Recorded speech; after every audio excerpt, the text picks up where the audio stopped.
दोस्तों, आधिकारिक तौर पर रूस यूक्रेन युद्ध अब 1 साल से भी ज्यादा समय तक चल चुका है, क्योंकि 24 फरवरी 2022 के दिन यूक्रेन युद्ध की शुरुआत हुई थी, जिसने अब तक करोड़ों डॉलर का इंफ्रास्ट्रक्चर पूरी तरह से बर्बाद कर दिया है। लाखों सैनिकों ने अपनी जानें गंवा दी और लाखों की संख्या में यूक्रेन के नागरिकों को अपना देश, शहर और गांव कस्बा छोड़कर दूसरे देशों में शरण लेनी पड़ी ताकि वे अपनी जान बचा सके।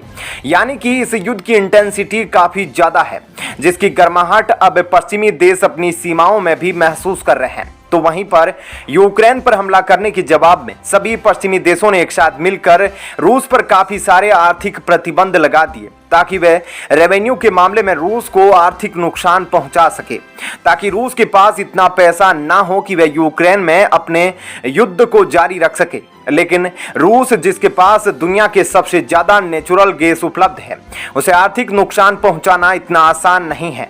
और यही वजह है कि कई आर्थिक प्रतिबंध झेलने के बाद भी आज भी यह युद्ध जारी है। लेकिन अपनी इससे बड़ी नाकामयाबी को स्वीकार करने के बजाय यूरोपीय देश संयुक्त राष्ट्र में एक के बाद एक लगातार रूस के खिलाफ प्रस्ताव ला रहे हैं, इस बात की उम्मीद में कि कहीं रूस को इन प्रस्तावों के जरिए दबाव महसूस हो और वह इस युद्ध को रोक दे। हालांकि यूरोपीय यूनियन द्वारा की जाने वाली सभी कोशिशें बेकार हो रही है और अभी तक कोई भी प्रस्ताव रूस पर जरा सा भी दबाव नहीं बना सका, बल्कि हालात अब इतने बिगड़ गए कि रूस अब परमाणु हमले की धमकी देना शुरू कर चुका है। लेकिन इसके बावजूद एक बार फिर से संयुक्त राष्ट्र महासभा में 50 देशों ने एक साथ मिलकर एक ऐसे प्रस्ताव को लाने को सोचा जो शायद रूस पर थोड़ा दबाव बना सकता था।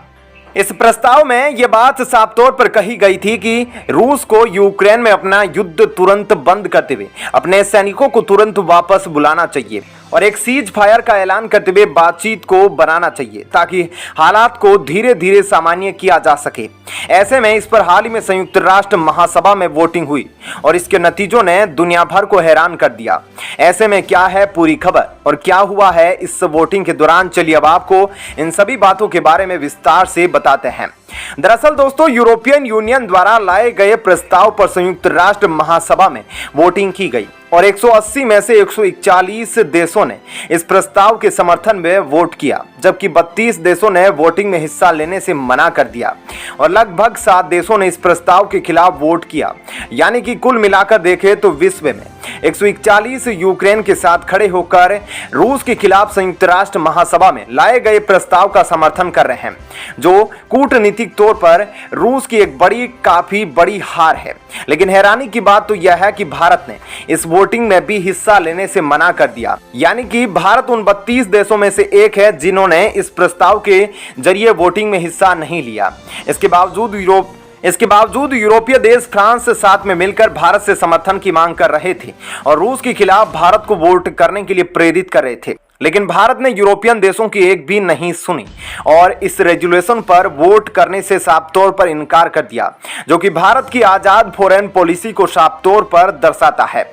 दोस्तों, सिर्फ इतना ही नहीं, भारत विश्व से यही डिमांड कर रहा है कि इस रेजोल्यूशन को देखें तो क्या इस रेजोल्यूशन में इतनी ताकत है कि यह यूक्रेन और रूस के लिए एक समाधान निकाल सके जिसे दोनों देश स्वीकार करते हुए युद्ध को बंद कर दे। अगर नहीं तो इस प्रस्ताव का मतलब ही क्या बनता है। और सिर्फ रूस को दबाने के लिए प्रतिबंध और ऐसे रेजोल्यूशन बनाना हालात को सुधारने की बजाय और खराब कर देंगे, जो कि आने वाले समय में काफी घातक साबित हो सकते हैं। ऐसे में आपका इस खबर पर क्या कहना है, जरूर बताएं। धन्यवाद। दोस्तों, G20 की बैठक चल रही है और बड़े बड़े देशों के विदेश मंत्री भारत में पहुंच चुके हैं और बहुत सारी मीटिंगें भी हो गई हैं। लेकिन इस G20 बैठक की जो सबसे बड़ी न्यूज है वह आई है कि अमेरिका ने चीन को भयंकर फटकार लगाई है। आपको बता दें कि अरुणाचल प्रदेश को चीन हमेशा से अपने चीन के नक्शे में दिखाता है, जबकि हकीकत यह है कि अरुणाचल प्रदेश भारत का अभिन्न अंग है। और इसी क्रम में अमेरिका ने उसे साफ साफ फटकार लगाई है कि अरुणाचल प्रदेश को अपने मैप में यानी कि अपने नक्शे में दिखाना बंद किया जाए और उसे इस फटकार को झेलना पड़ा। अब देखना यह होगा कि चीन इस पर क्या प्रतिक्रिया देता है। यह सब कुछ कैसे हुआ और कैसे फटकार लगाई गई, यह सब जानकारी आपको थोड़ा सा विस्तार से बताते हैं। दोस्तों, हाल ही में हुई G20 बैठक के दौरान अमेरिका की सीनेटर जेफ मर्कले और बिल हेगर्टी ने साफ साफ कहा है कि हम चाइना का जो अरुणाचल प्रदेश को लेकर क्लेम है उसे हम खारिज करते हैं। यहां पर उन्होंने साफ साफ कहा है कि अरुणाचल प्रदेश भारत का एक अभिन्न अंग है, वह इंटीग्रल पार्ट है रिपब्लिक ऑफ इंडिया का। ऐसे में यह काफी बड़ी स्टेटमेंट है, क्योंकि भारत तो यह जानता ही है कि अरुणाचल प्रदेश उसका अभिन्न अंग है, लेकिन अब एक अमेरिका जैसा बड़ा देश जो कि महाशक्तिशाली है, वह जब यह बात बोलता है तो दुनिया के जो बाकी देश हैं, जो शायद इस बात को लेकर कंफ्यूज थे कि वह किसको सपोर्ट करें, उनका ओपिनियन काफी ज्यादा क्लियर हो जाता है। यह तो आप सभी जानते हैं कि अमेरिका की मिलिट्री और कल्चरल पावर काफी ज्यादा स्ट्रॉन्ग है। ऐसे में अमेरिका की तरफ से दी गई किसी भी स्टेटमेंट को बाकी देश काफी सीरियसली लेते हैं, और यही वजह है कि यह खबर काफी अहम है। दोस्तों, इस दौरान अमेरिका ने न सिर्फ अरुणाचल प्रदेश को भारत का अभिन्न हिस्सा बताया, बल्कि चीन के आक्रामक रवैये की बुराई भी की है।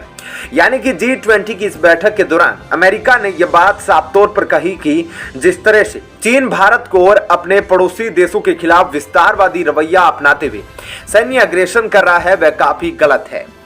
इसके साथ ही अमेरिकी सीनेटर ने भारत द्वारा चीनी अग्रेशन को रोकने के लिए उठाए गए कदमों की काफी सराहना भी की है।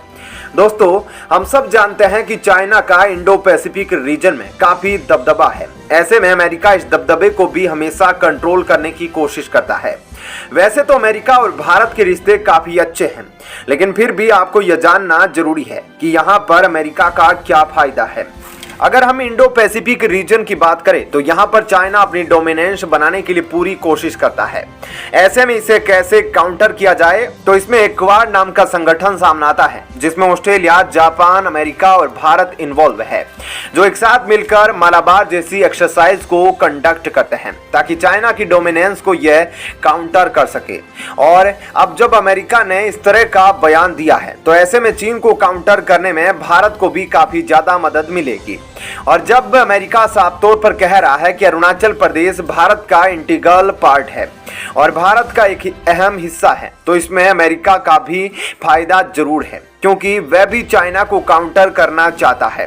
और अगर हम भारत की बात करें तो भारत और चीन के बीच कई बार झड़पें हो चुकी है। ऐसे में अमेरिका का यह कदम भारत और अमेरिका के संबंधों को काफी ज्यादा मजबूत कर सकता है, क्योंकि अगर यह बात साफ हो जाती है कि अमेरिका अरुणाचल प्रदेश और अक्साई चीन जैसे मुद्दों पर भारत के साथ खुलकर खड़ा है, तो भारत अपने डिप्लोमेटिक रिलेशन दूसरे कूटनीतिक मुद्दों को लेकर अमेरिका के साथ खुलकर विकसित कर सकेगा, जो आगे जाकर POK तक भी जाएगा, जो कि पाकिस्तान के लिए काफी बुरी खबर है। और G20 बैठक के दौरान अमेरिका द्वारा ऐसी फटकार सुनकर चीन के भी होश मानो उड़ गए हैं। तो दोस्तों, ऐसे में इस खबर के बारे में आपकी क्या राय है, कमेंट सेक्शन में जरूर बताइएगा।